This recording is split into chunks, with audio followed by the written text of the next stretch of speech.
Hello everyone, स्वागत है आप सभी का जोनियंस केमिस्ट्री में। तो चलिए आज हम आपको सॉलिड स्टेट, जो हमारा 12th क्लास की सॉलिड स्टेट चल रही थी, उसका लेक्चर नंबर 2 है। और हमने फर्स्ट लेक्चर में अपना पढ़ लिया था इंट्रोडक्शन ऑफ सॉलिड स्टेट। तो चलिए आगे हम पढ़ना स्टार्ट करते हैं।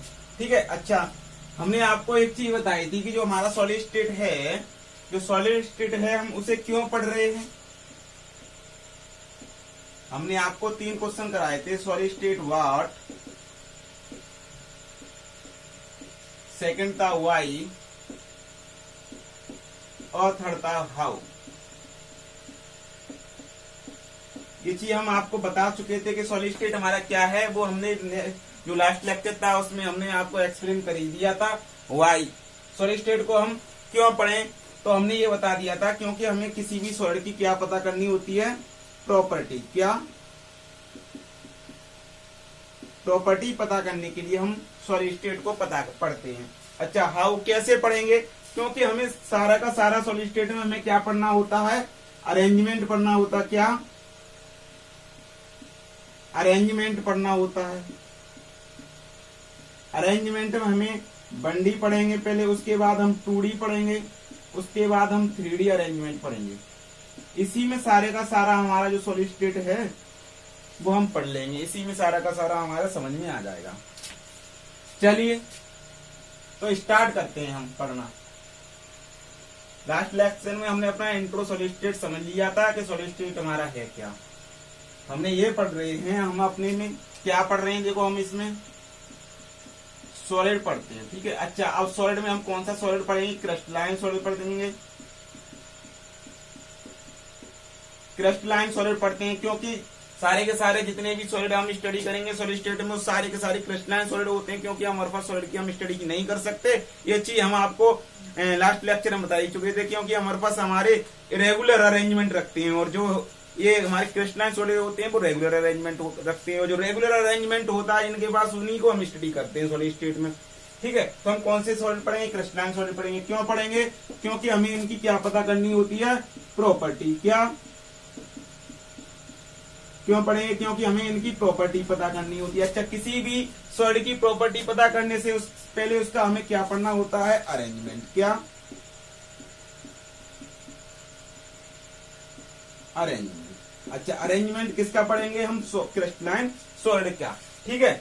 और क्यों पढ़ेंगे, क्योंकि हमें उसके सॉलिड की हमें प्रॉपर्टी पता करनी होती है। ये हमारा मेन फोकस है पूरे के पूरे सॉलिड स्टेट में, कि हम सॉलिड पढ़ते हैं। सॉलिड में कौन सा सॉलिड पढ़ते हैं, क्रिस्टलाइन सॉलिड पढ़ते हैं। क्यों पढ़ते हैं, क्योंकि उसकी हमें प्रॉपर्टी पता करनी होती है। अगर किसी सॉलिड की हमें प्रॉपर्टी पता करनी हो तो हमें उससे पहले उसका क्या पता करना पड़ेगा, अरेंजमेंट पता करना पड़ेगा कि अरेंजमेंट इसका है क्या। एक्चुअली में अरेंजमेंट हमें इसकी स्टडी करनी होगी। तो चलिए हम देखते हैं अपना अरेंजमेंट स्टडी कर रहे थे हमने। लास्ट लेक्चर में अपना क्या पढ़ लिया था, अरेंजमेंट। और अरेंजमेंट हमने आपको बता दिया था कि अरेंजमेंट हमारे 2 टाइप्स का होता है।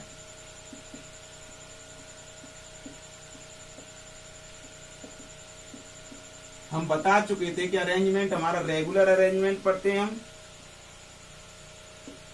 और इरेगुलर अरेंजमेंट पढ़ते हैं। ठीक है। हमने एक्सप्लेन कर दिया था कि रेगुलर अरेंजमेंट क्या है और इरेगुलर अरेंजमेंट क्या है।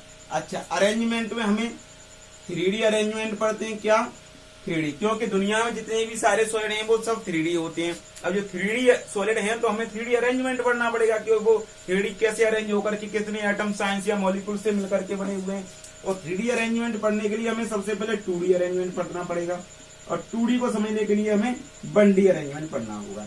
क्योंकि जब हम 1D अरेंजमेंट समझ जाएंगे तब 2D समझ जाएंगे, और 2D समझ जाएंगे तो 3D। क्योंकि जो 3D की 1D की प्रॉपर्टी सीख जाएंगे तो 2D की सीख लेंगे, 2D की सीख जाएंगे तो 1D की। ठीक है। तो हमें सबसे पहले 1D अरेंजमेंट पढ़ाना होगा, 2D अरेंजमेंट सीखना होगा, 3D अरेंजमेंट सीखना होगा। अच्छा, इस अरेंजमेंट को सीखने के लिए, पूरे के पूरे अरेंजमेंट को पढ़ने के लिए, जैसे ही हम अरेंजमेंट पढ़ना स्टार्ट करेंगे तो अरेंजमेंट को सीखने के लिए हमें 2 चीज दिक्कतें देंगी। 2 चीज आपको बेर बेर शब्द सुनाई देंगे, वो हैं आपके वॉइड एंड आपका लेटिस और यूनिट सेल।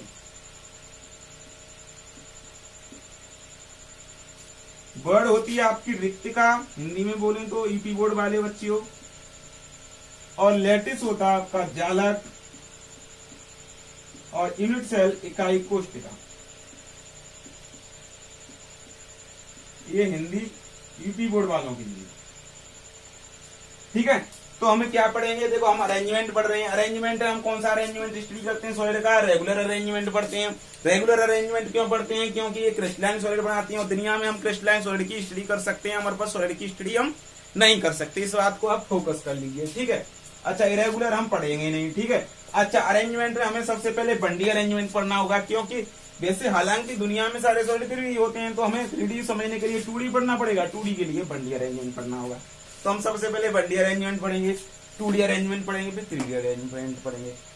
अच्छा, इस पूरे के पूरे अरेंजमेंट को पढ़ने के लिए हमें 2 चीज पढ़ना पहले जरूरी है, क्योंकि बीच में आएंगी फिर आपको समझ में दिक्कत होगी। तो हमें वो दिक्कत है क्या, पहले ही दूर कर लेते हैं। वो आपकी वर्ड है और लैटिस है और यूनिट सेल है। तो सबसे पहले हम चलिए आपकी देख लेते हैं कि ये वर्ड क्या है, ठीक है, समझ लेते हैं। उसके बाद हम लैटिस और यूनिट सेल समझेंगे। चलो,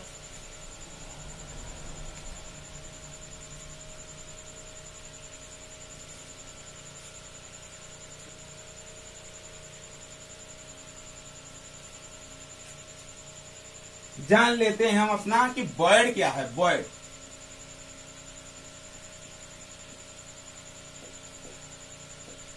रिक्तिका,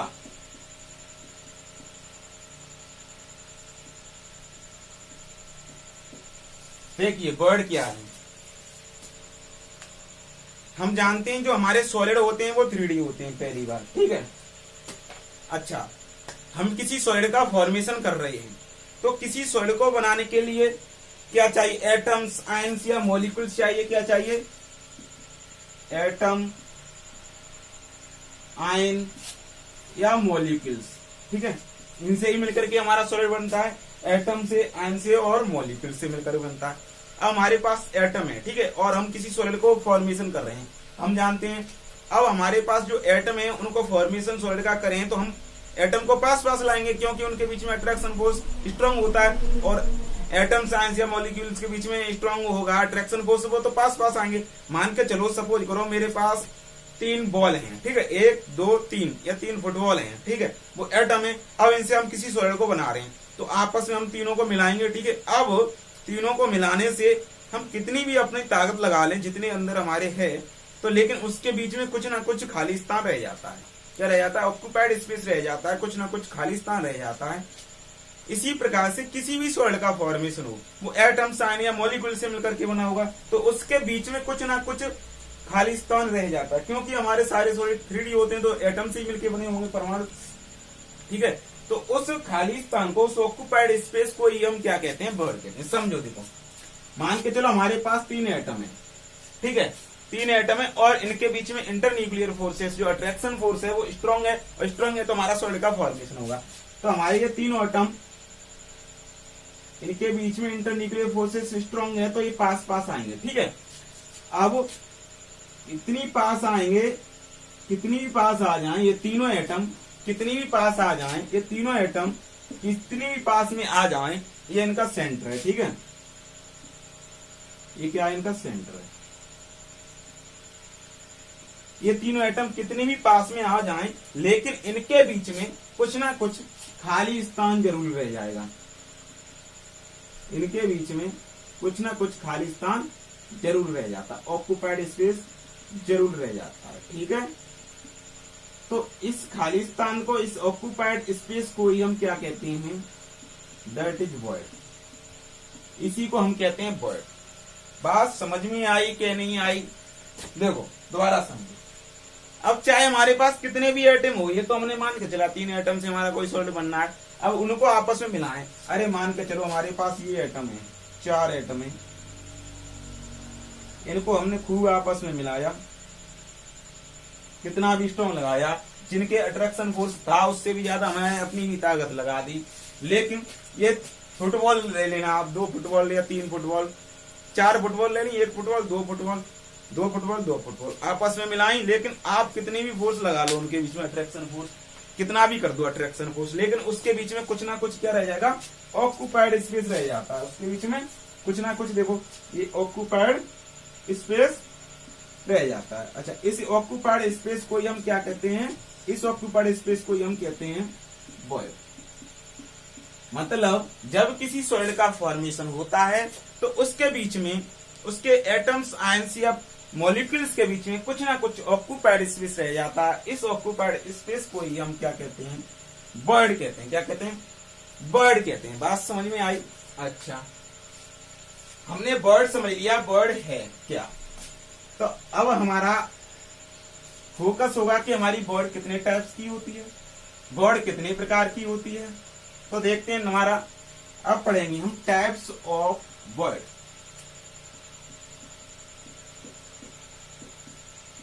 टाइप्स ऑफ वर्ड, रिक्तका के प्रकार।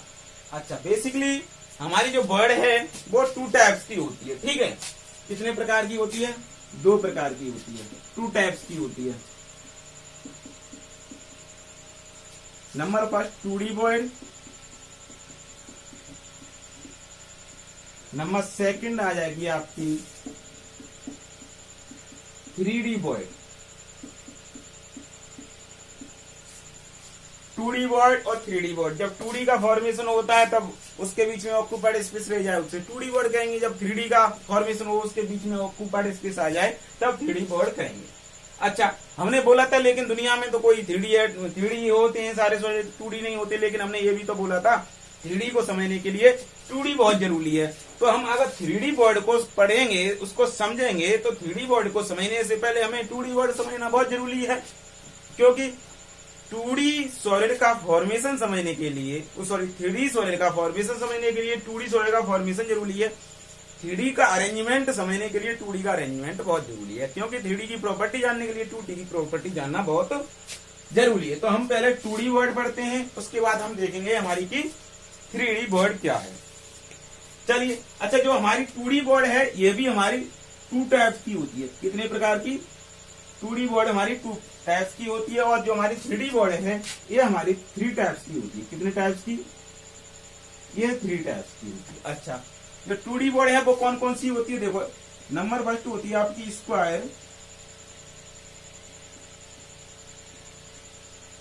Square planar word. Square planar word number first आपकी 2D वर्ड है, वो होती है स्क्वायर प्लेनर वर्ड। अच्छा, अब देखते हैं कि स्क्वायर प्लेनर वर्ड क्या है। अच्छा, और एक होती है ट्राइंगुलर वर्ड। अच्छा, उसे ट्राइंगुलर वर्ड को हम पहले पढ़ लेते हैं। तो नंबर फर्स्ट पे हम ट्राइंगुलर वर्ड डाल देते हैं। क्या,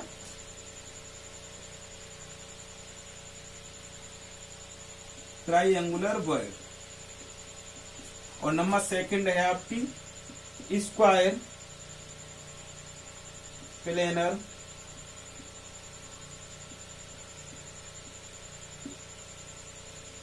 ये तो रही आपकी 2D वर्ड के टाइप्स। यानी कि जो हमारी 2D वर्ड होती है, द्विविमीय रिक्तका, इसे हिंदी में बोलेंगे यूपी बोर्ड वालों के लिए, द्विविमीय रिक्तका। और ये होती है त्रिविमीय रिक्तका। 3D वर्ड को त्रिविमीय रिक्तका। ठीक है, गॉट इट। अच्छा, ये जो 2D वर्ड होती है वो 2 प्रकार की होती है। Number 1 triangular word, number second होती है स्क्वायर प्लेनर वर्ड। ठीक है। अच्छा, और हमने बताया 3D वर्ड होती है वो 3 प्रकार की होती है। कौन कौन सी होती है, number first tetrahedral word, tetrahedral word number first. Number second होती है आपकी ऑक्टाहेड्रल वर्ड, और नंबर थर्ड होती है आपकी क्यूबिकल वर्ड। कौन सी, क्यूबिकल वर्ड। हमने बोर्ड बताया, किसी भी सॉलिड का फॉर्मेशन होता है तो उसके बीच में जो खालिस्तान रह जाता है उसे बोर्ड कहते हैं। अब हमने ये बताई बोर्ड कितने प्रकार की होती है, टाइप्स ऑफ बोर्ड 2 प्रकार की होती है, 2D बोर्ड और 3D बोर्ड। अच्छा, हमने ये बता दिया आपको, हमने ये बताया आपको कि 2D बोर्ड 2 प्रकार की, 3D बोर्ड 3 प्रकार की। अच्छा, कौन कौन सी, triangular board, square planar board, tetrahedral board, octahedral and cubical board. अच्छा, एक एक करके हम इनको समझ लेते हैं कि क्या क्या है। तो हम सबसे पहले देखो 2D वर्ड समझ लेंगे और इसके टाइप समझेंगे, उसके बाद हम 3D वर्ड समझेंगे और इसके टाइप समझेंगे। ठीक है, चलो देखते हैं भाई। ठीक है भैया, समझते जाओ, कुछ नहीं है।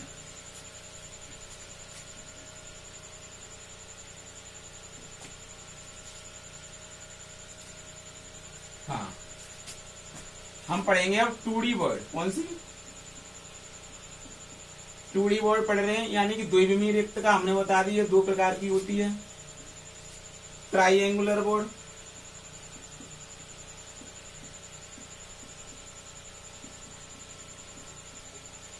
और number 2 square planar word, planar square planar word. ठीक है, 2 प्रकार की होती है। तो हम सबसे पहले अपना देखते हैं ट्राइएंगुलर वर्ड को। किसको? ट्राइएंगुलर वर्ड को।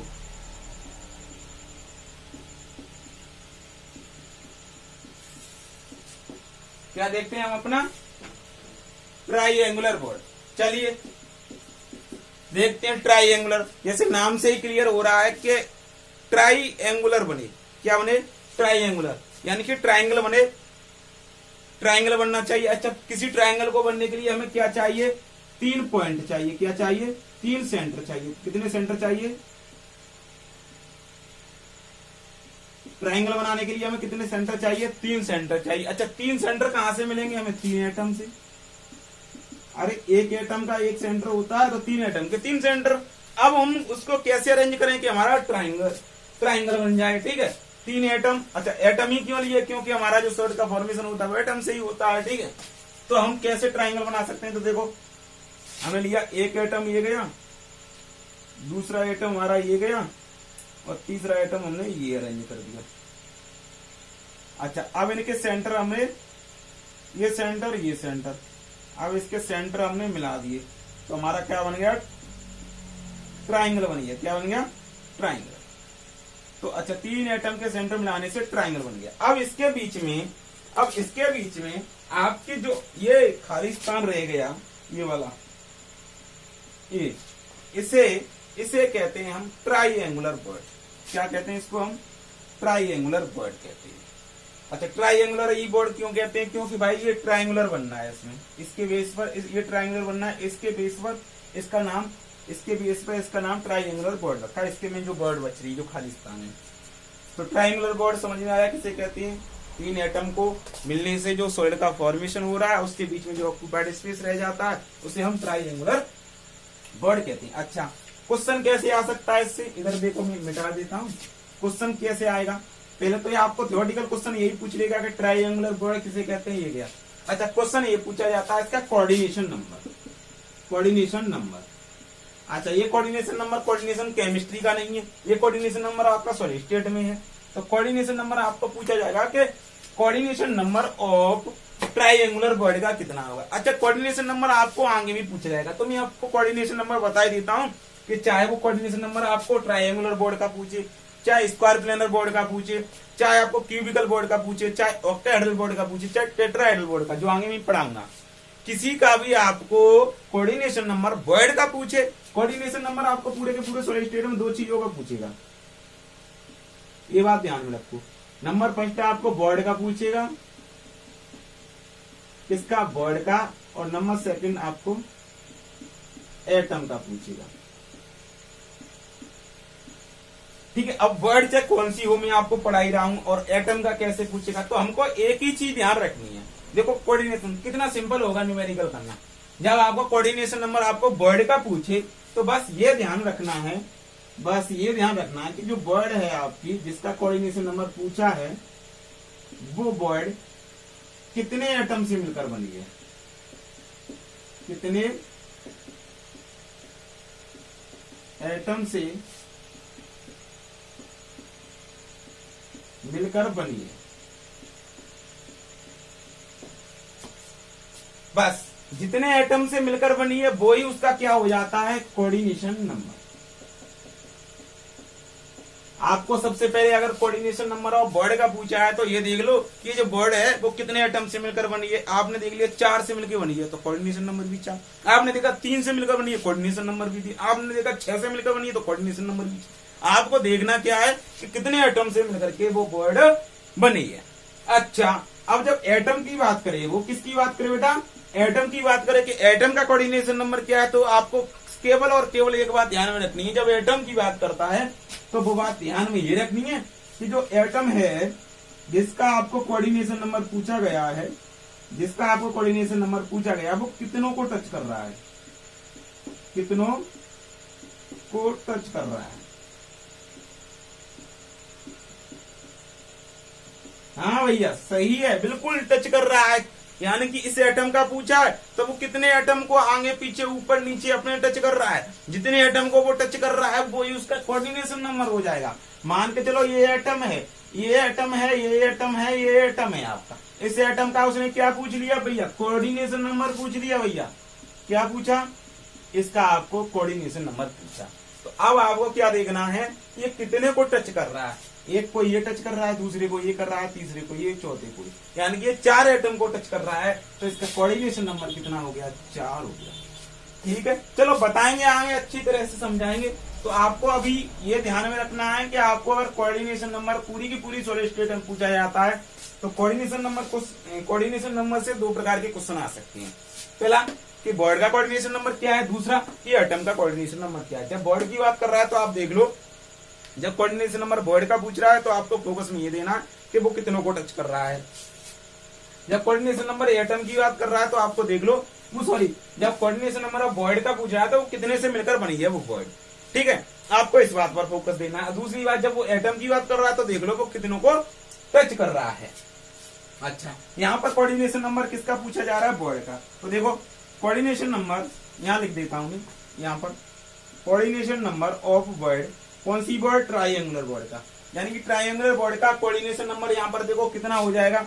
तो कितने से मिलकर बनी है ये देखो, 1 एटम, 2 एटम, 3 एटम। कितने गोलों से मिलकर बनी है, कितनी फुटबॉल से, कितने एटम से मिलकर बनी है, एक ही बात है, 3 से। तो इसका कोऑर्डिनेशन नंबर कितना हो गया बेटा, 3। बात समझ में आई। ठीक है, हमने ट्राइंगुलर बॉर्ड को समझ लिया, ट्राइंगुलर बॉर्ड को समझ लिया। चलो अब हम देखते हैं अपना स्क्वायर प्लेनर बोर्ड को। किसको हम समझेंगे, अपनी square. Number 2 square planar board किसे कहते हैं। चलो कुछ नहीं है, कुछ हो इन क्वेश्चनों में। नंबर 2 है, हम देखेंगे स्क्वायर प्लेनर बोर्ड। क्या देखेंगे हम, स्क्वायर प्लेनर बोर्ड। बेटा हवा नहीं आ रही है कौन सा बोर्ड,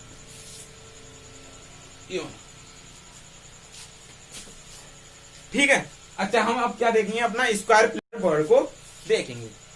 अच्छा, स्क्वायर प्लेनर बोर्ड मतलब नाम से क्लियर हो रहा है क्या बनना चाहिए, एक स्क्वायर। क्या बनेगा, एक स्क्वायर।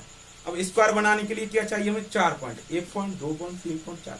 जब 4 पॉइंट को यूं करके मिला दिया जाए, यूं, तो स्क्वायर बनेगा। अब 4 पॉइंट के लिए हमें क्या चाहिए, 4 एटम चाहिए। तो क्लियर बात है, ये कितने से, 4 एटम से मिलकर बनाएगी। स्क्वायर प्लेनर बोर्ड कितने एटम से बनेगी बेटा, 4। स्क्वायर प्लेनर बोर्ड 4 एटम से मिलकर की बनेगी। तो हमने क्या किया, 4 एटम लिए अपने, ये लिए देखो, 1 एटम, 2 एटम।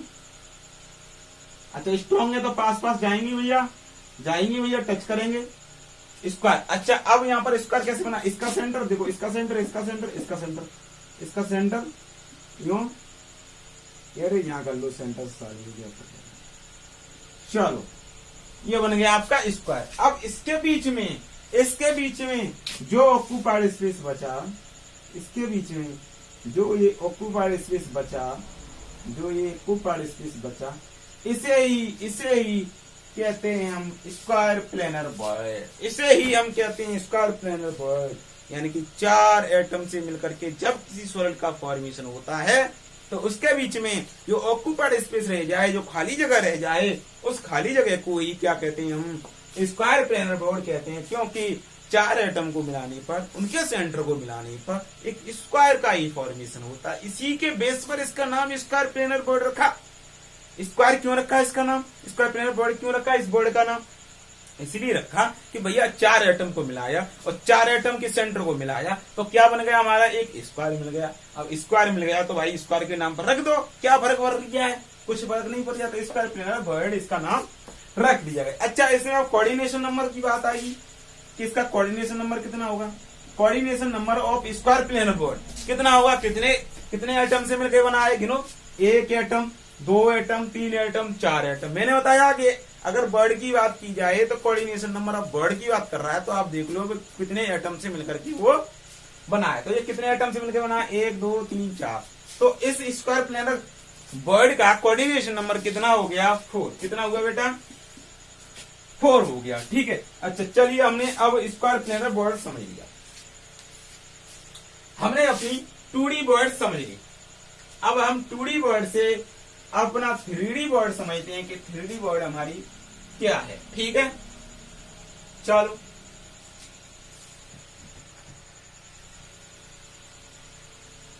चलिए साहब,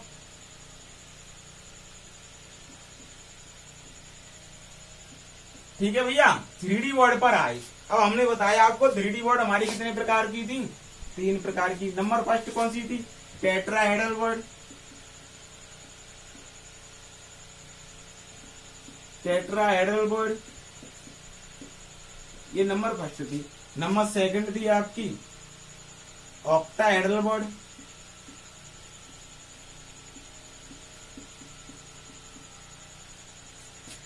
और नंबर थर्ड थी आपकी क्यूबिकल बर्ड।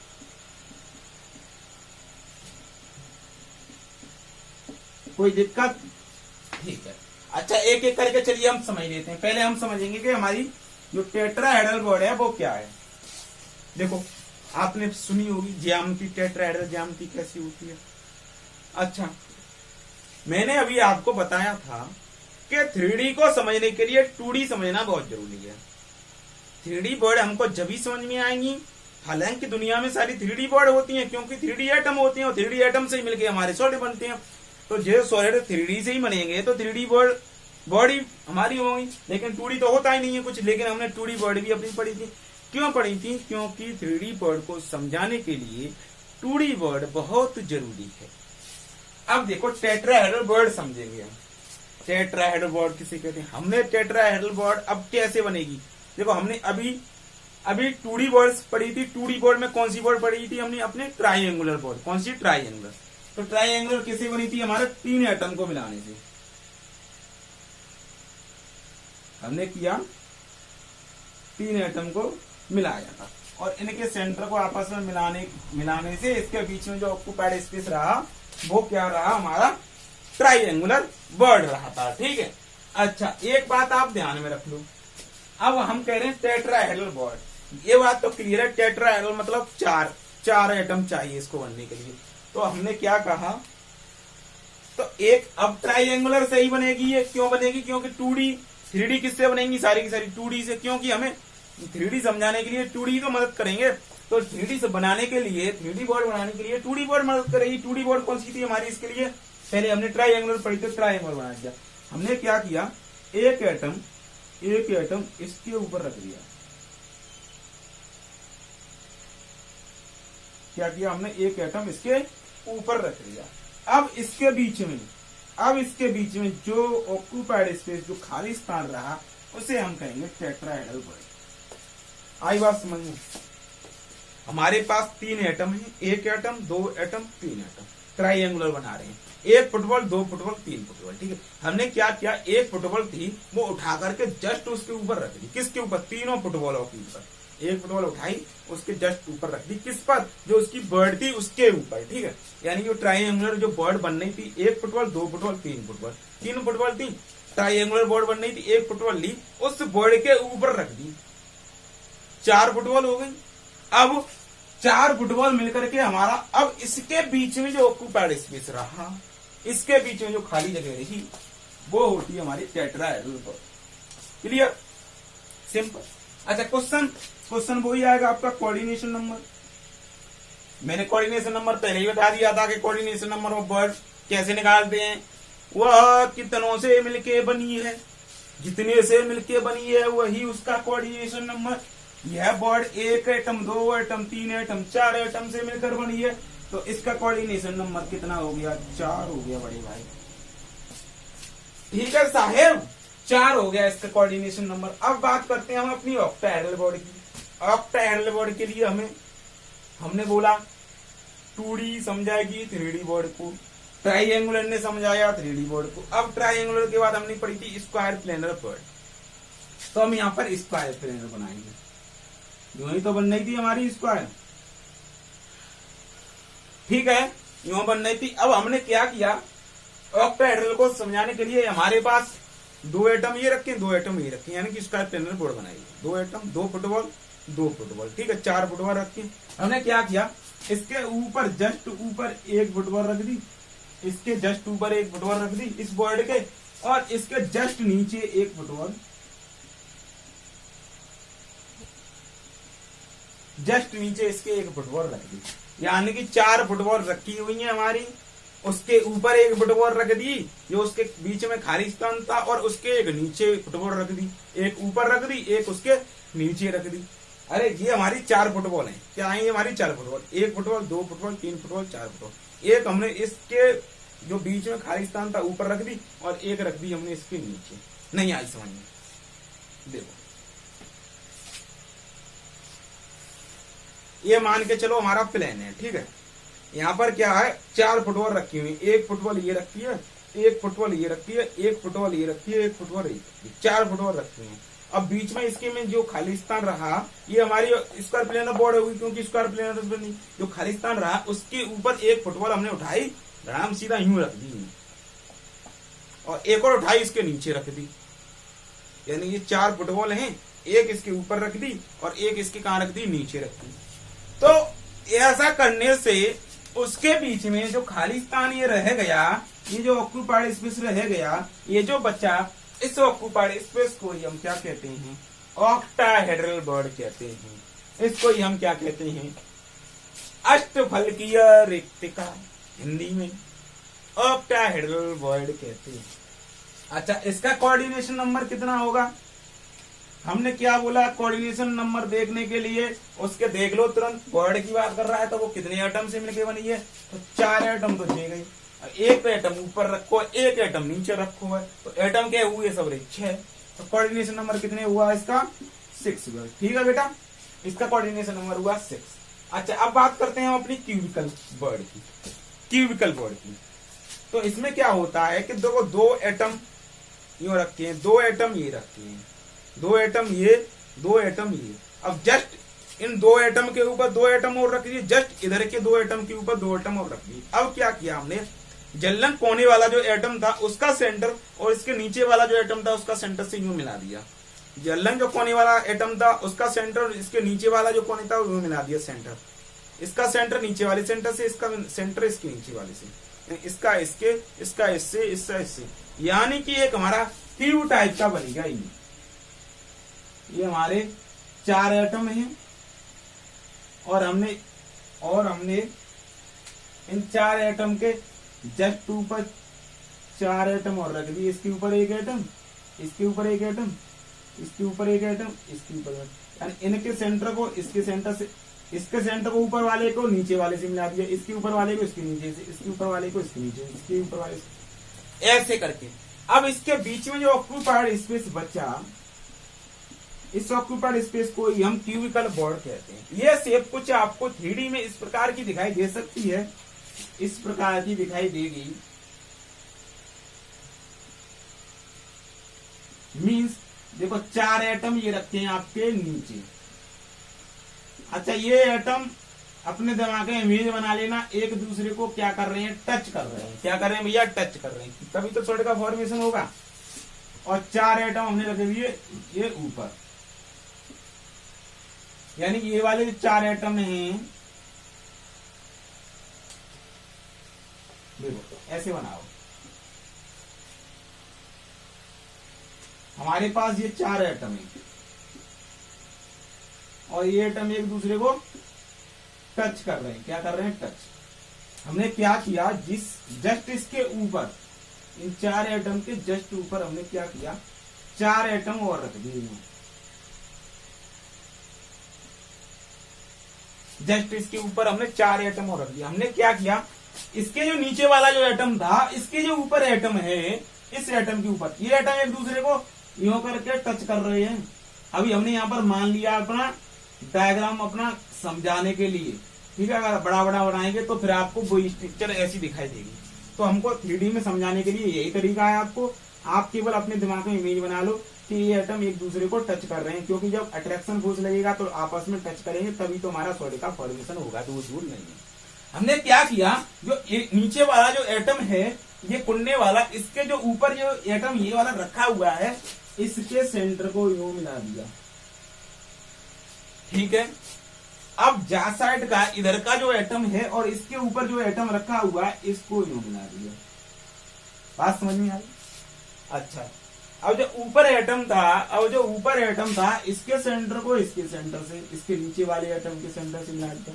अब जो ये नीचे वाला सेंटर है, इसके ऊपर जो एटम था, इसको इससे मिला दिया। तो देखो एक क्यूब टाइप का बन गया हमारा। इसी के बेस पर इसका नाम क्यूबिकल बॉर्ड रखा गया, क्योंकि अब इसके बीच में जो ऑक्यूपाइड स्पेस बचा होगा, इस ऑक्यूपाइड खाली स्थान को ही हम क्यूबिकल बॉर्ड कहते हैं। क्लियर हुआ?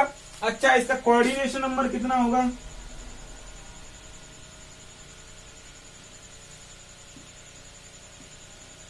कितने एटम हैं? 4 नीचे 4 ऊपर, कितने? 8 तो कोऑर्डिनेशन नंबर हो गया। यह तो रही हमारी बॉयड की कहानी। हमने समझ लिया बॉयड हमारी क्या है। अब हम देखते हैं, बॉयड हमें अच्छे से समझ में आई, ठीक है। हमने देखा सॉलिड क्या है, कौन सा सॉलिड पढ़ेंगे, क्रिस्टलाइन सॉलिड पढ़ेंगे। क्यों पढ़ेंगे? क्योंकि उसमें रेगुलर अरेंजमेंट होती है। अरेंजमेंट 2 प्रकार की होती है, हमने बता दिया। अब हम अरेंजमेंट पढ़ रहे थे। अरेंजमेंट पढ़ने से पहले हमने कहा आपको 2 चीज पढ़नी होगी, एक तो बॉयड पढ़नी पड़ेगी और लैटिस और यूनिट सेल पढ़नी होगी। हमने आपको बॉयड बता दिया कि आपकी बॉयड ये होती है। अब हम बताएंगे लैटिस और यूनिट सेल। आप समझ लो कि लैटिस और यूनिट सेल आपकी क्या होती है। तो चलिए देखते हैं। Lattice and unit cell. चलो, हमने माना कि हमारे पास ये कोई सॉलिड है,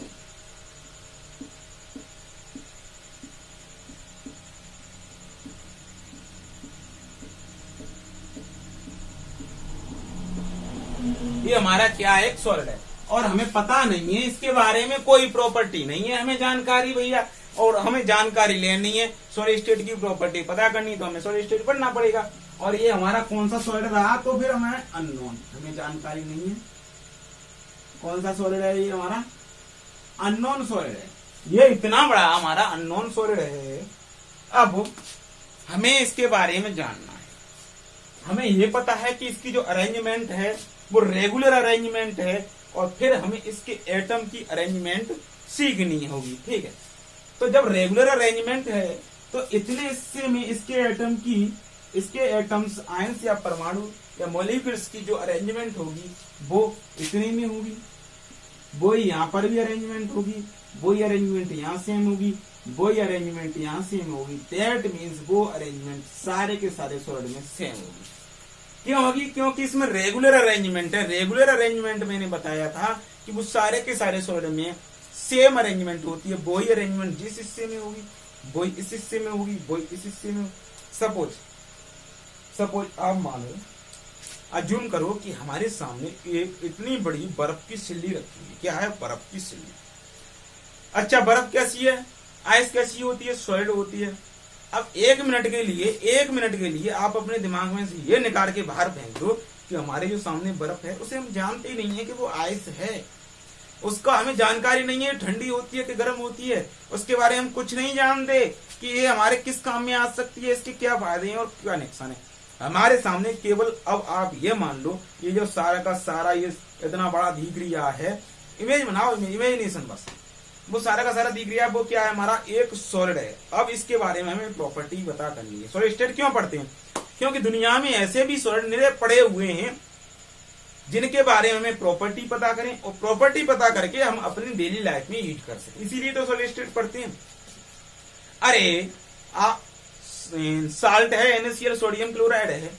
अच्छा, सोडियम क्लोराइड के प्रॉपर्टीज को पता करने से पहले जब साइंटिस्टों ने रिसर्च नहीं की थी, उससे पहले हमें उसके बारे में कोई जानकारी थी?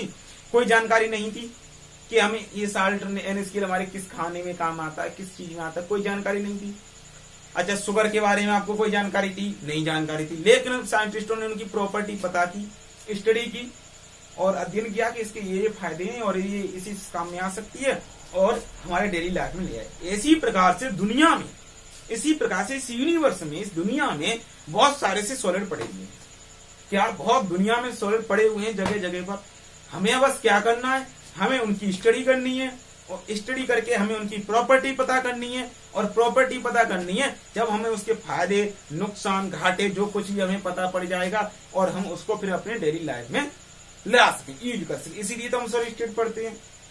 अच्छा, हमने कहा कि हमें सॉलिड स्टेट क्यों पढ़ते हैं? क्योंकि हमें उसकी प्रॉपर्टी पढ़नी है। और प्रॉपर्टी क्यों पढ़ते हैं? क्योंकि हमें उस चीज को अपने डेली लाइफ में यूज कर सकें। हमने ये भी कहा उसकी प्रॉपर्टी पता करने से पहले हमें उस सॉलिड के, अरे किसी चीज की प्रॉपर्टी जाननी है आपको, किसी सॉलिड की प्रॉपर्टी जाननी है तो उससे पहले आपको ये तो जानना बहुत जरूरी है कि किससे मिलकर बना है। किसी पर्सन के बारे में आपको जानना है, ठीक है? तो उसके बारे में आपको जानने से पहले, उसके बारे में आपको जानने से पहले आपको ये तो पता होना चाहिए कि एक आदमी कहाँ पर लाई करता है, किस किस से मिलकर बना है, किससे मिलता है, किससे बैठता है, किससे वार्तालाप है, किससे इसके कॉन्टेक्ट है। सेम ईयर यहीं पर होती है कहानी। ये सॉलिड के बारे में हमें जानना होगा। तो हमें सॉलिड स्टेट की प्रॉपर्टी पता करने से पहले हमें सबसे पहले उसकी अरेंजमेंट जाननी होगी कि ये जो एटम से मिलकर बने होते हैं, आयन से मिलकर बने होते हैं, मॉलिक्यूल से मिलकर बने होते हैं, इनकी अरेंजमेंट कैसी है, उनकी व्यवस्था कैसी है, ठीक है? उस चीज को हम पढ़ते हैं, स्टडी है। तो हम यहाँ पर अरेंजमेंट ही पढ़ रहे हैं सबसे पहले सॉलिड का। तो अरेंजमेंट पढ़ रहे हैं तो हमने मान के चला, हमारे सामने ये मान के चलो कोई एक अननोन सॉलिड है। अब हमने अरेंजमेंट में पढ़ा, हमने ये बता दिया था आपको कि अरेंजमेंट हम कौन सा अरेंजमेंट पढ़ते हैं भैया? रेगुलर अरेंजमेंट पढ़ते हैं। कौन सा? रेगुलर। क्योंकि इरेगुलर अरेंजमेंट हमारे पास सॉलिड होती हैं जिनकी हम स्टडी नहीं कर पाते हैं, क्योंकि दुनिया में हमारे पास सॉलिड, इसकी प्रॉपर्टी कर ली, उसके बाद दूसरा हमारे पास आ गया, उसकी अलग प्रॉपर्टी होगी। क्योंकि फिर अलग अलग दुनिया के पड़े हुए हैं, उनकी स्टडी करते रहो तो ऐसे तो पगला जाएंगे ना। तो हमें एक चीज की स्टडी करी, सेम कंडीशन, सेम जैसे और हमारे रेगुलर अरेंजमेंट आए उनकी हमें स्टडी पता पड़ जाती है।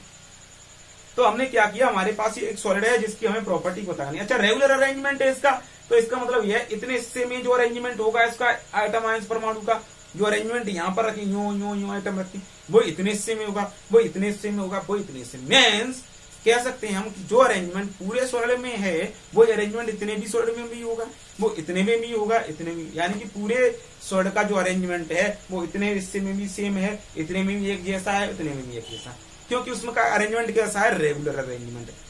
तो जब इतने में भी रेगुलर अरेंजमेंट का इतना अरेंजमेंट है, वही अरेंजमेंट इतना है, वही अरेंजमेंट इतना है, वही अरेंजमेंट इतना है, वही अरेंजमेंट है, तो इतने की अगर हम प्रॉपर्टी पता कर लें, इतने से इससे की वही इतने की प्रॉपर्टी पता हो जाएगी और वही जानकारी हमें इतने की होगी, वही जानकारी भी इतने की होगी। क्योंकि भैया एक घर में मान के चलो आप 10 मेंबर हैं, अब एक मेंबर छोटा, एक बड़ा है और मतलब डिफरेंट टाइप के मेंबर है, कोई बड़ा है तो कोई छोटा है, कोई भाई है, चाचा है, पापा है, मामी है, नानी, ठीक है? 10 मेंबर है। आपको उस घर की, उस फैमिली की आपको जानकारी लेनी है। अच्छा, वो घर के तो एक ही हैं, एक ही घर के हैं ना, उसके जानकारी लेनी आपके, उसके पुत्र से ले लो जानकारी, वो ही देगा भैया कि हमारे घर में ये काम होता है, ये हमारे खेती है, इतनी हारी है। अरे मान लो सपोज आप मान लो शादी लड़के देखने जाते हो कहीं पर कहीं, तो आपको जानकारी लोगे इस घर में 10 सदस्य हैं, तो जो जानकारी आप लोगे उसके लड़के से, भैया इतना बीघा खेत है और ये मकान है, ये दुकान है, ठीक है, और ये करता है, वही जानकारी उस लड़के से लो, वही जानकारी मिलेगी, वही उसके पापा से लो, वही जानकारी मिलेगी, मम्मी से लो, वही जानकारी मिलेगी। यानी किसी से भी जानकारी लो, जानकारी आपको एक ही मिलेगी, क्योंकि भैया घर एक ही है। तो यहाँ पर ये सॉलिड हमारा है और इसका जो फॉर्मेशन हुआ है वो रेगुलर अरेंजमेंट से हुआ है। तो आप इसकी जानकारी लेनी है, आपको इसकी प्रॉपर्टी पढ़नी है, तो आप चाहे इतने की प्रॉपर्टी पढ़ लो, इतने की प्रॉपर्टी पढ़ो, इतने की प्रॉपर्टी पढ़ो, इतने की प्रॉपर्टी पढ़ो, या पूरे सॉलिड की प्रॉपर्टी पढ़ो और प्रॉपर्टी आपको सेम ही मिलेगी। जो प्रॉपर्टी इतना हिस्सा बताएगा, इसके बारे में ज्ञान देगा, वही इतना हिस्सा इसके बारे में जानकारी देगा, और वही हिस्सा पूरा का पूरा पढ़ लो, वही जानकारी मिलेगी। क्योंकि भैया बात ज्यादा जानकारी हो ही नहीं सकती इनके पास, क्योंकि जो ही जानकारी, क्योंकि इनका अरेंजमेंट रेगुलर है, क्योंकि उसकी फैमिली एक ही थी, क्योंकि इसका अरेंजमेंट रेगुलर है। बात समझ में आई? तो अब हम इन सॉलिड की हमें प्रॉपर्टी पता करनी है। तो हम पूरे के पूरे सॉलिड की प्रॉपर्टी क्यों पढ़ें? जब हमें इतने सॉलिड की प्रॉपर्टी पढ़ने से, इतने हिस्सा की प्रॉपर्टी पढ़ने से, इतने हिस्सा की स्टडी करने से हमें प्रॉपर्टी मिल रही है, इसके बारे में जानकारी मिल रही है, और वो ही जानकारी इतना पूरा हिस्सा दे रहा है, पूरा सॉलिड वही जानकारी ये हिस्सा दे रहा है, तो हम इतने हिस्सा की जानकारी लेंगे। क्योंकि केमिस्ट्री में हम चाहते हैं कम इनपुट में ज्यादा आउटपुट, कम खर्चे में ज्यादा फायदा चाहते हैं, तो हम कम खर्चा करेंगे और हमें पूरी की पूरी जानकारी यहाँ पर मिल जाएगी। तो हम इस हिस्से को मान के चलते हैं एक्स। क्या मान लिया? इस हिस्से को एक्स। अगर हम इस एक्स हिस्से को, एक्स पार्ट को हम 3D में रिपीट करें, क्या करें हम इस एक्स पार्ट को 3D में रिपीट करें और हमें क्या मिल जाए? पूरा सॉलिड मिल जाए। इस एक्स पार्ट को हम 3D में रिपीट करें और हमें सॉलिड मिल जाए, तो इस एक्स पार्ट को ही हम क्या कहते हैं? लैटिस कहते हैं। क्या कहते हैं भैया? जालक कहते हैं। क्योंकि जो जानकारी ये सॉलिड से मिलेगी वही जानकारी हमें ये एक्स पार्ट देगा। मतलब इसका जो अरेंजमेंट है, इसका जो प्रॉपर्टी हमें ये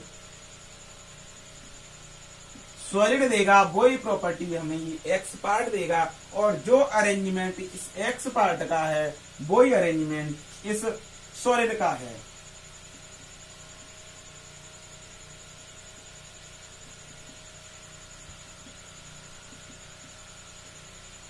ठीक है,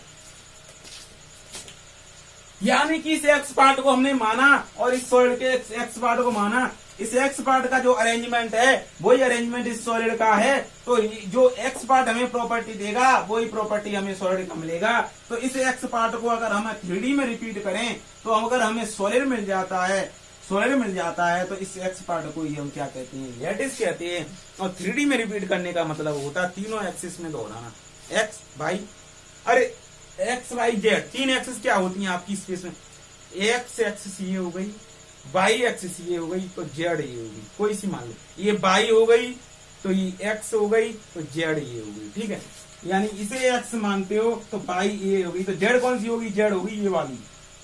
अब जेड वाली यूं तो बना ना सकते, ऊपर और उधर साइड बना नहीं सकते, तो इसको यूं बना लेते हैं। ठीक है ना, ये होती है जेड एक्सिस। इन तीनों एक्सिस पर अगर इसको 3D में रिपीट किया जाए और हमें पूरा सॉलिड मिल जाए तो हमारा होता है लैटिस। अच्छा, हमें बात समझ में आई लैटिस की। किसकी बात समझ में आई? लैटिस की।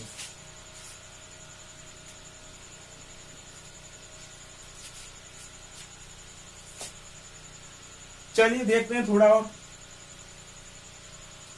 हमने लैटिस की डेफिनेशन सीखी। लैटिस क्या सीखा कि जो हमने जो एक्स पार्ट माना सॉलिड का, अगर उस एक्स पार्ट को हम 3D में रिपीट करें और हमें क्या मिल जाए? सॉलिड मिल जाए, तो इस एक्स पार्ट को हम क्या कहते हैं? लैटिस कहते हैं। क्या कहते हैं हम? लैटिस कहते हैं। ये हमारी सॉलिड की इतनी सी, लैटिस की इतनी छोटी सी डेफिनेशन हमने सीखी है। अच्छा, अब हम देखते हैं अपनी यूनिट सेल पर कि हमारी यूनिट सेल क्या है, तो देख लो।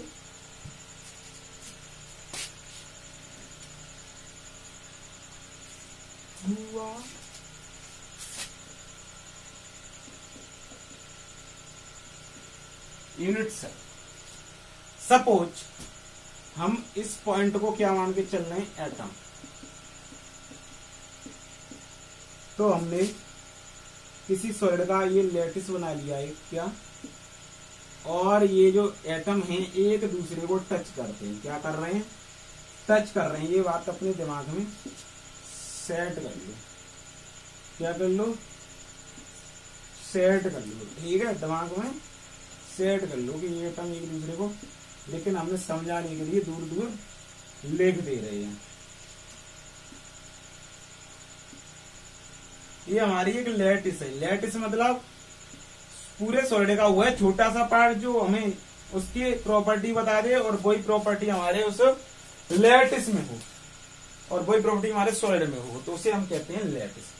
अच्छा, ये लैटिस भी तो स्टडी करने के लिए हमें बड़ा होगा। अगर इससे छोटा सा पार्ट मिल जाए और वो छोटा पार्ट भी हमें सेम स्टडी सेम प्रॉपर्टी बता दे उस पूरे सॉलिड की, तो हम लैटिस की प्रॉपर्टी क्यों पढ़ें? फिर तो हम उस छोटे से पार्ट की प्रॉपर्टी पढ़ेंगे, क्योंकि हम छोटे से पार्ट में से ही जो जानकारी मिल रही है वो पूरे सॉलिड की मिल रही है। तो अगर हम इसमें से कोई एक पार्ट ये मान लें, ये इसको हम पार्ट मान लें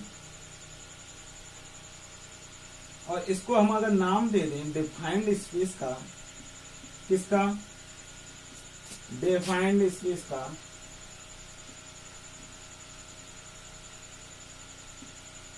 क्या है ये डिफाइंड स्पेस? मान लिया हमने। अगर इस डिफाइंड स्पेस को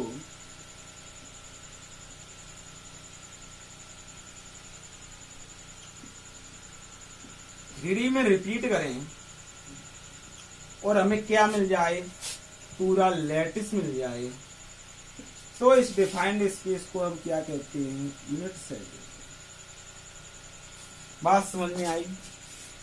जो हमने यहाँ पर डिफाइंड स्पेस माना है, इस डिफाइंड स्पेस को अगर 3D में रिपीट करें और 3D में रिपीट करने के बाद हमें अगर लैटिस मिल रहा है, तो इस डिफाइंड स्पेस को हम यूनिट सेल कहेंगे। क्या कहेंगे? यूनिट सेल कहेंगे। समझे कि नहीं समझे? मतलब 3D में रिपीट करने का ये हुआ, इसको यहाँ पर भी रिपीट किया जाए, इस साइड में भी, इस साइड में भी, इस साइड में भी, ऊपर भी और नीचे भी। मतलब यहाँ रिपीट किया जाए, यहाँ रिपीट किया जाए, यहाँ रिपीट किया जाए, यहाँ रिपीट भी किया है। मतलब हमारे पास कोई एक सॉलिड है, हमारे पास कोई एक सॉलिड है, मान के चलिए ये हमारे पास क्या एक सॉलिड है। इसमें 3D में रिपीट करने का मतलब क्या हुआ? रुको पहले, 3D में इसको रिपीट करने का मतलब क्या हुआ? एक इस भी प्रकार का सॉलिड है, ये मान के चलिए हमारी एक डायरी एक सॉलिड है। ऐसी डायरी हमने एक लई ऊपर रख दी, एक लई नीचे रख दी, एक ऊपर रख दी, एक नीचे रख दी। ठीक है, एक कौन सी एक्सिस मानोगे? इसे बाई। अब रखेंगे हम कौन सी एक्सिस पर? एक्स एक्सिस पर। एक ली इधर रख दी और एक ली इधर रख दी इस साइड में। अच्छा, और दूसरी डायरी ली हमने, एक कहाँ रखी? ऊपर रखी, एक नीचे रखी, एक इस साइड पर रखी, एक इस साइड पर रखी। तो एक रख दी इस साइड पर और एक रख दी इस साइड पर। तो इसका मतलब हुआ ये हुआ कि हमने इस डायरी को, इस चीज को, इस सॉलिड को 3D में रिपीट करने का मतलब एक रखी हमने एक्स एक्सिस पर, एक रख दी हमने वाई एक्सिस पर, एक रख दी 3D एक्सिस पर। तीनों एक्सिस में रखने के बाद अगर हमको पूरा का पूरा लैटिस मिल जाए, तो इस लैटिस मिल जाए तो इस डिफाइंड स्पेस को हम कहते हैं यूनिट सेल। ठीक है, यानी कि हम डिफाइंड स्पेस को 3D में रिपीट करें तो हमें बोलेंगे लैटिस। अच्छा, अब हमें लैटिस मिल रहा है किससे? उस डिफाइंड स्पेस से। उस डिफाइंड स्पेस को हमने नाम दे दिया यूनिट सेल। उसी से मिल रहा है तो उसकी जो प्रॉपर्टी होगी किसकी? यूनिट सेल की। वही प्रॉपर्टी किसकी होगी? लैटिस की। और जो लैटिस की प्रॉपर्टी होगी वही होगी किसकी? आपके सॉलिड की। तो हम यहाँ पर देखेंगे, हमें प्रॉपर्टी किसकी पता करनी होती? सॉलिड की। सॉलिड की प्रॉपर्टी कौन बता रहा है? लैटिस। और लैटिस की कौन बता रहा है? सॉलिड की प्रॉपर्टी कौन बता रहा है? कहेंगे मार्कर। आपके सॉलिड की प्रॉपर्टी कौन बता रहा है? लैटिस। कौन बता रहा है भैया? लैटिस। और लैटिस की प्रॉपर्टी कौन बता रहा है? आपका यूनिट सेल। तो मतलब किसका क्या हुआ? सॉलिड की बता रहा है लैटिस, लैटिस की। यूनिट सेल तो यूनिट सेल डायरेक्ट किसकी बताएगा? हमारे सॉलिड की। अगर हम यूनिट सेल की प्रॉपर्टी पता कर लें तो हमें डायरेक्ट किसकी प्रॉपर्टी पता चल जाएगी? सॉलिड की, जो कि हमें सॉलिड की ही चाहिए थी। किसकी चाहिए थी? हमें सॉलिड की यूनिट प्रॉपर्टी चाहिए थी। और हमें यूनिट सेल की प्रॉपर्टी पता करने से हमें सॉलिड की प्रॉपर्टी पता पड़ जाती है। तो इतने बड़े सॉलिड की या इतने बड़े यूनिट सेल की प्रॉपर्टी पढ़ने से क्या मतलब? कोई मतलब नहीं। तो हम स्टडी किसकी करते हैं फिर? Unit cell. बात समझ में आई? अच्छा, अब हम यूनिट सेल की प्रॉपर्टी पता करेंगे तो हमारे सामने मेन काम ये होगा कि उस सॉलिड में यूनिट सेल पहचानना। हम पहचाने कैसे कि सॉलिड में यूनिट सेल कौन कौन सी है, कैसे कैसे क्या होगी, क्या है। तो उसी की गैर पहचान की कैसे हम स्टडी कर सकते हैं सॉलिड की?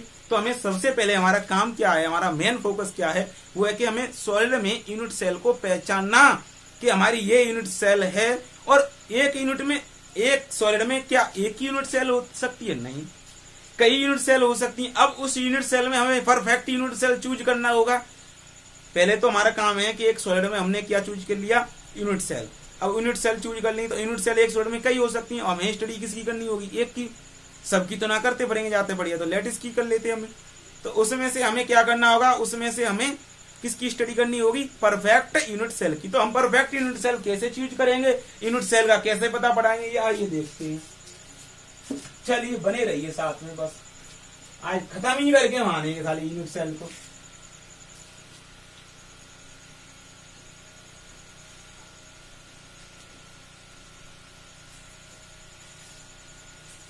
हमारा काम क्या होगा, यूनिट सेल को पहचानना सॉलिड में, क्योंकि हमने ये जान लिया हम सॉलिड स्टेट क्यों पढ़ते हैं, क्योंकि हमें प्रॉपर्टी पता करनी होती है भैया सॉलिड की। अच्छा प्रॉपर्टी पता कर ले, हम यूनिट सेल की प्रॉपर्टी मिल रही है, वही हमें सॉलिड की मिल रही है, तो हम सॉलिड की पढ़ेंगे ना, पहले सॉलिड की पढ़ेंगे हमें, और यूनिट सेल की जानकारी हमें यूनिट सेल दे रहा है, तो हम यूनिट सेल की प्रॉपर्टी पढ़ लें तो हमें सॉलिड की प्रॉपर्टी पता पड़ जाएगी। तो हम देखते हैं हमारा काम क्या होगा कि उस सॉलिड में यूनिट सेल कैसे कैसे हम पहचान। तो मान के चलिए ये हमारे पास क्या है,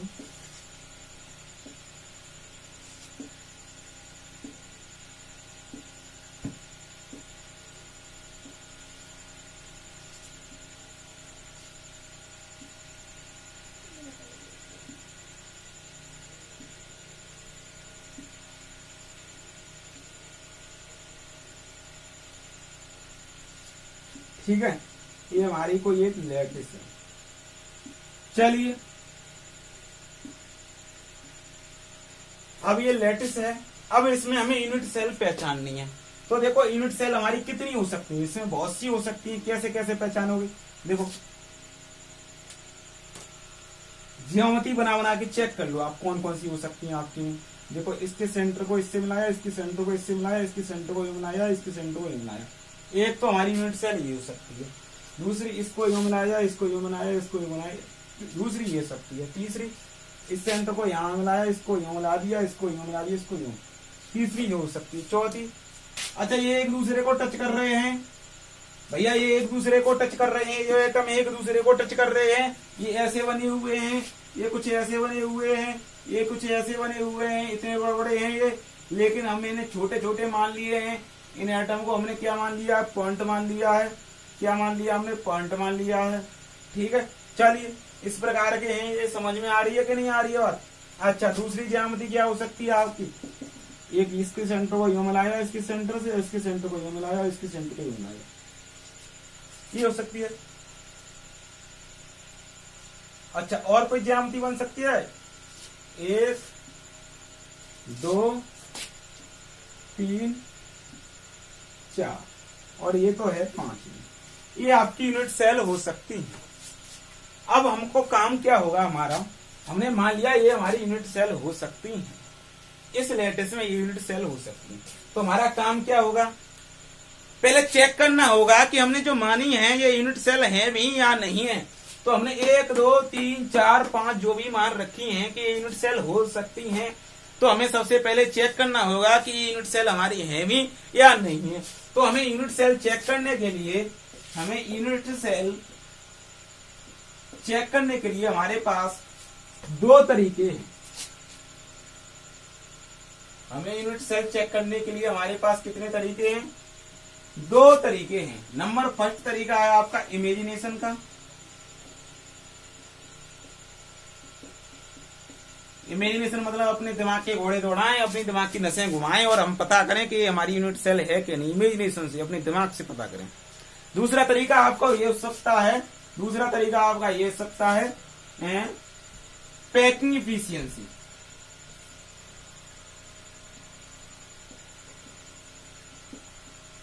मीन्स ये होता है आपका मैथमेटिकल टूल,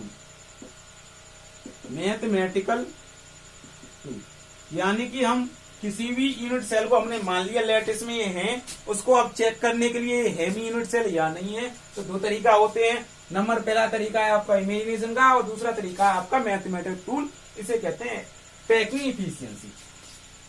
अच्छा अब इसको हम पैकिंग इफिशियंसी और मैथमेटिकल टूल, अब हम इसको अरेंजमेंट आप पढ़ाएंगे 1D arrangement, 2D arrangement, 3D arrangement में। तब उसमें क्या करेंगे, अरेंजमेंट बनाया, फिर हमको काम क्या होगा, अरे हमने सबसे पहले क्या पढ़ेंगे सॉलिड स्टेट में, सबसे पहले कि ये सॉलिड बनना कैसा है, पहले हम उसका अरेंजमेंट पढ़ेंगे। अब अरेंजमेंट पढ़ाने के बाद हमें उसकी प्रॉपर्टी पता करनी है।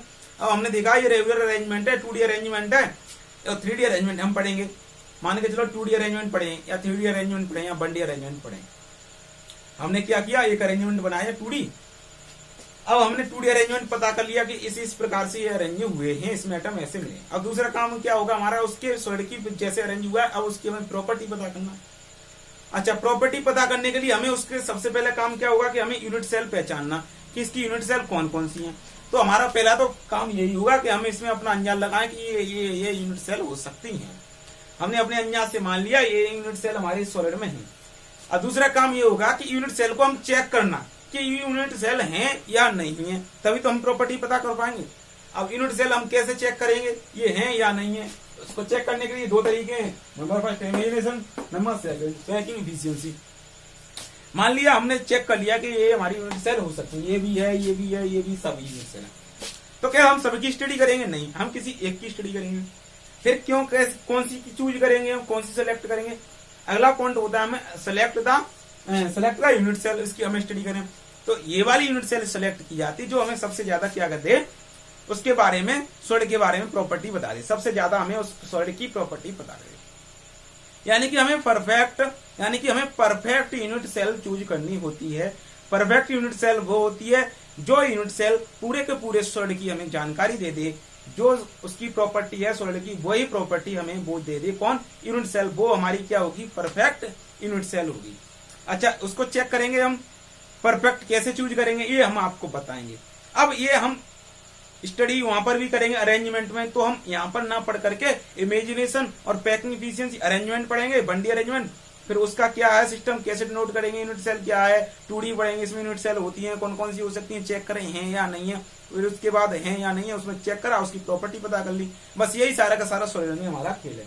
तो चलिए आज के लिए काफी है। अगर हमारा ये लेक्चर अच्छा लगा हो तो वीडियो को लाइक करें, कमेंट करें और शेयर करें और चैनल को सब्सक्राइब करें। अगर कोई डाउट है तो कमेंट सेक्शन में कमेंट कर दें, हम रिप्लाई कर देंगे और कोई दिक्कत नहीं है, आपको अच्छी तरह से समझ में आ जाएगा। ठीक है, और एक दो लेक्चर में या एक या दो लेक्चर आपको अपलोड कर दूंगा, पूरा का पूरा सॉलिड स्टेट खत्म, उसके बाद न्यूमेरिकल एक लेक्चर में आ जाएंगे, यानी कि 2 या 3 लेक्चर दूंगा आप बस। इसके बाद आपका 12th लेवल का पूरा सॉलिड स्टेट खत्म हो जाएगा। हमारे साथ बनी रहिए, पूरा का पूरा सिलेबस वहीं आपको कंप्लीट में करा दिया जाएगा। ज्यादा से ज्यादा अपने दोस्तों को बोलिए कि आपको यहाँ पर पूरी की पूरी 12th और 11th क्लास की पूरी केमिस्ट्री भी पढ़ने को मिल रही है। JRF और नेट गेट की तो मिल ही रही है, उसके साथ साथ अलग से स्पेशल आपके लिए ये सीरीज चल रही है 11th 12th बच्चों के लिए, वो पूरा का पूरा सिलेबस आपको अच्छी तरह से समझाया जाएगा।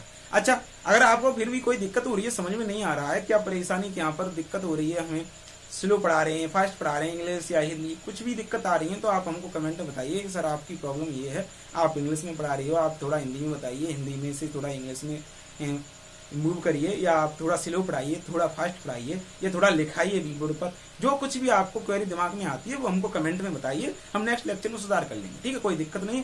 और फिर भी आपको कोई डाउट है तो हम आपको रिप्लाई देंगे और आप कमेंट में बताइए, और चैनल को सब्सक्राइब भी दोस्तों को ज्यादा से ज्यादा जोड़िए। ठीक है।